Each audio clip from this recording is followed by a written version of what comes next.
Everyone, welcome to my channel. मैं हूं आपकी होस्ट रश्मि। आज मैं अपने गार्डन से कुछ हार्वेस्टिंग करने जा रही हूं और आप लोगों को तो पता ही है कि मैं केमिकल फ्री गार्डनिंग करती हूं और चाहे वो सब्जी हो चाहे फ्रूट हो, हर कुछ ऑर्गेनिक होता है। और अभी 15 दिन मैं बाहर थी और वहाँ से आने के बाद भी मुझे कुछ हार्वेस्टिंग मिल रही है, तो ये मेरे लिए बहुत बड़ा अचीवमेंट है। तो चलिए चलते हैं हमारी वीडियो में।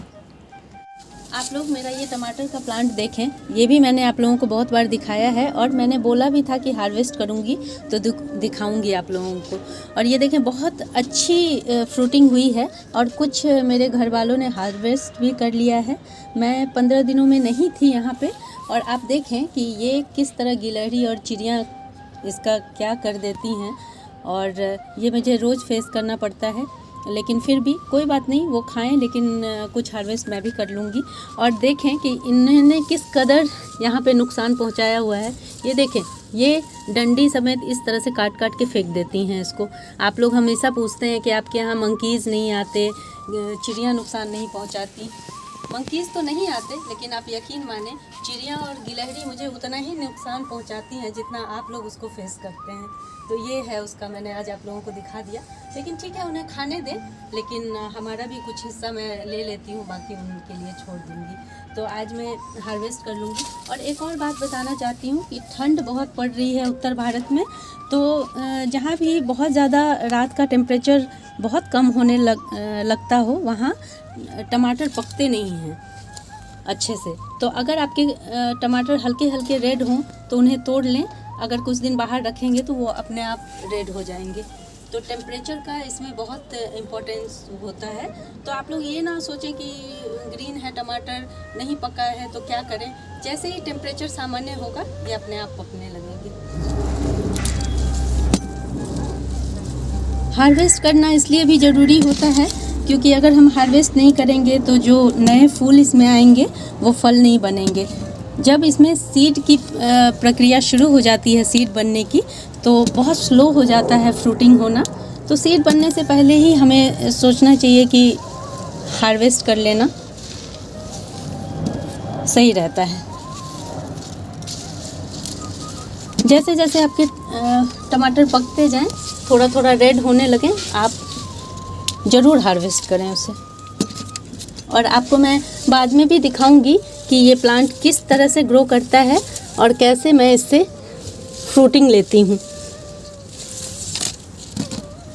ये देखें, ऑर्गेनिकली इतना बढ़िया टमाटर मुझे मिल रहा है। अब ये मैं छोड़ दूँगी क्योंकि उन्होंने खा लिया है, तो ये अभी 2-3 दिन तक यही चलेगा। और इन टमाटर को मैं छोड़ दूँगी क्योंकि आपको दिखाऊँ मैं। ये देखें, यहाँ छोटे छोटे हैं और यहाँ फ्लावरिंग भी हो रही है, तो ये इसी तरह से बढ़ेंगे और हमें टमाटर तोड़ते रहना है। इसे भी तोड़ सकते हैं हम क्योंकि ये रेड हो जाएंगे। और बाकी मुझे कच्चे दिख रहे हैं तो इनको छोड़ देना है। और जिस हिसाब से ये प्लांट है उसके अकॉर्डिंग फ्रूटिंग बहुत अच्छी हो रही है। क्योंकि आप देखें, यहाँ भी हमारे कुछ टमाटर लग रहे हैं, लेकिन ये अभी बिल्कुल कच्चे हैं, तो मैं थोड़े दिन का इंतज़ार करूँगी। 1 वीक के बाद इसकी हार्वेस्टिंग कर लूँगी। और एक चीज़ आपको बताना ही भूल गई 15 दिनों में मैंने आप लोगों को बोला था कि मूली मैंने ग्रो करना दिखाया था और उसकी हार्वेस्टिंग भी आप लोगों के साथ करना चाहती थी, लेकिन उसकी भी एक स्टोरी बन गई क्योंकि मैं अभी 15 दिनों के लिए आउट स्टेशन थी, गोवा गई हुई थी। और उस बीच में जो मैंने मूली लगाए थे उसकी ग्रोथ इतनी अच्छी हुई, लेकिन मैं बोल के नहीं गई थी तो मेरे घर वालों ने उसे देखा नहीं। और अब देखें उसकी क्या स्थिति है, वो मैं दिखाऊंगी। ये देखें, इसमें ये फ्लावरिंग पे आ गया है। अब इसके नीचे जो मूली हैं लगी हुई, वो काफ़ी मैच्योर हो गई होंगी, तो मेरे पास कोई ऑप्शन नहीं है, मैं इनका कुछ नहीं कर सकती हूँ। लेकिन हाँ, एक चीज़ हम कर सकते हैं कि इनके लीफ देखें कितने सुंदर हैं और ये बिल्कुल ऑर्गेनिक हैं, कोई पेस्टिसाइड नहीं है। तो हम इनका यूज़ अपने सब्जी में, सलाद में, सब में कर सकते हैं। तो मैं अब इसी तरह इसका यूज़ करूँगी क्योंकि मूली तो मिलने वाली नहीं है, लेकिन इसके पत्ते इतने सॉफ्ट हैं, बड़े बड़े चमकदार पत्ते। आप देखें, किसी भी मार्केट में बिना पेस्टिसाइड के इतने बड़े पत्ते आप देख सकते हैं। कि लोग कहते हैं कि ऑर्गेनिक जो खेती करते हैं तो उसमें सक्सेस बहुत कम मिलती है, लेकिन मेरा मानना है और इतने दिन का एक्सपीरियंस है कि सक्सेस आप देखें। गमले में जब इतना बढ़िया ग्रोथ है तो आप सोचें ज़मीन में थोड़ी मेहनत अगर करेंगे और पेशेंस रखेंगे तो कितनी अच्छी ग्रोथ होगी। तो ये भी मैं ले लूँगी क्योंकि ये मेरे लिए बहुत प्रेशियस है अभी इस वक्त।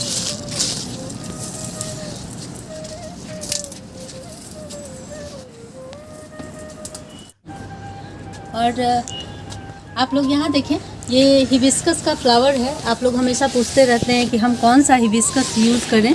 ये हिबिस्कस हेल्थ के पर्पस से बहुत अच्छा होता है और मैं बोलना चाहती हूँ कि जिन लड़कियों को पीरियड्स की प्रॉब्लम होती हैं उनके लिए ये बेस्ट है।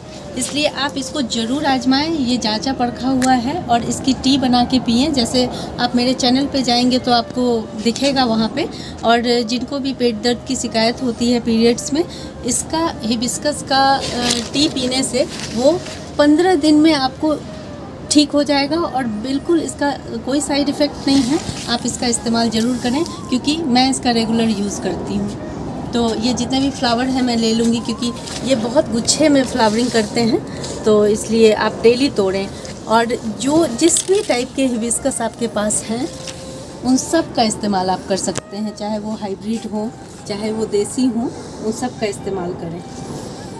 बहुत बार हमें जानकारी नहीं होती है तो सब जो भी होते हैं वेस्ट हो जाते हैं। तो हमें कुछ भी अपने गार्डन से वेस्ट नहीं करना है।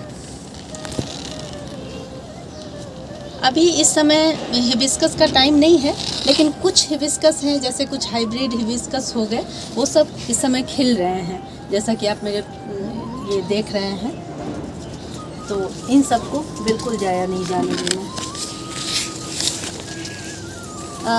अगर ज़्यादा खिले हों तो आप इनका सूखा हुआ भी देखें, मैंने इसमें स्पेंट फ्लावर भी लिए हैं, इनका भी इस्तेमाल आप कर सकते हैं, सूखे हुए फूलों को। और इनको जार में बंद करके आप रख सकते हैं, छाँव में सुखा लें और जार में बंद करके रख लें। जो मैं अपने गार्डन से लेने जा रही हूँ वो है ये बन तुलसी। इस समय अगर आपके बन तुलसी में भी फ्लावरिंग हो रही हो तो उसे कट कर दें, नहीं तो ये प्लांट आपका सूख जाएगा। तो इसको बचाने के लिए भी हम इस तरह से करते हैं और इसका डेली इस्तेमाल भी कर सकते हैं इस तरह से। अगर आपके पास इसकी पत्तियों का भी इस्तेमाल कर सकते हैं, लेकिन अभी हमारे पास ये अवेलेबल है तो हम इसका इस्तेमाल करेंगे।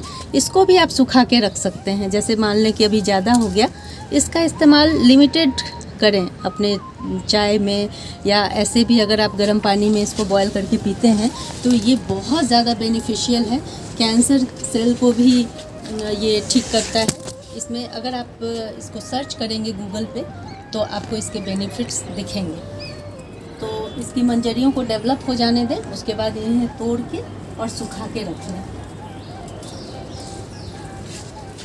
बहुत अच्छी खुशबू होती है इसमें। इसकी चटनी भी बनती है, तो आपको जैसे भी हो आप इसका इस्तेमाल ज़रूर करें। आप लोग देखें, मैंने करीब 20 दिन पहले प्याज लगाया था और आप उसका रिज़ल्ट देख सकते हैं कितना बढ़िया है।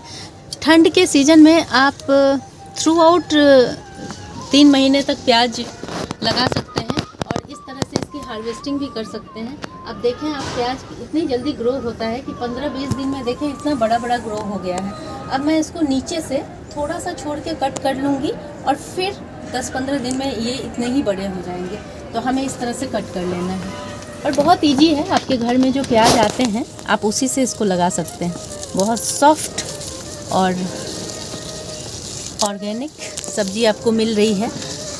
और सबसे बड़ी बात कि ये बिल्कुल इजी है और बिना किसी मेहनत के आपको ये सब्ज़ी मिल जाती है। जिनके पास बहुत धूप नहीं आती और बालकनी है तो वो भी इस तरह की सब्ज़ी लगा सकते हैं।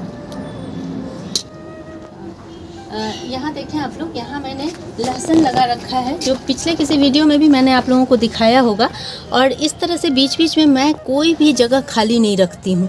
और देखें, घर के ही लहसुन से इस तरह से मुझे पत्ते मिल गए हैं और इनको मैं सॉफ्ट में ही हार्वेस्ट कर लूँगी। थोड़ा सा पार्ट छोड़ के इस तरह से आप लहसुन निकाल लें और इसकी चटनी भी बना सकते हैं, सब्जी में भी यूज़ कर सकते हैं। ये भी बहुत इजी है प्याज की तरह। अगर कुछ ना हो तो कम से कम हम कम जगह में इस तरह से प्लांट लगा सकते हैं और इसी को मल्टी क्रॉपिंग भी कहते हैं, जो मैं हमेशा कहती हूँ। और इससे एक और फ़ायदा होता है कि हमारे जो बैक्टीरियाज इनके जड़ों में होते हैं, लहसुन की जड़ों में या प्याज की जड़ों में, उससे हमारी मिट्टी बहुत प्रोटेक्टेड रहती है, क्योंकि इनमें एक तरह की स्मेल होती है और कुछ ऐसी चीज़ें भी पाई जाती हैं जिनसे बैक्टीरिया दूर रहते हैं। तो आप इसको थोड़ी भी अगर जगह मिले और मिट्टी आपकी सॉफ्ट है तो आप लहसुन को भी थ्रू आउट पूरे विंटर में उगा सकते हैं। अगर आप लोगों को मेरी ये वीडियो पसंद आई हो तो प्लीज़ इसे लाइक, शेयर एंड सब्सक्राइब करना ना भूलें। बेल बटन को ज़रूर दबाएं। Leave nature, love nature. Thank you.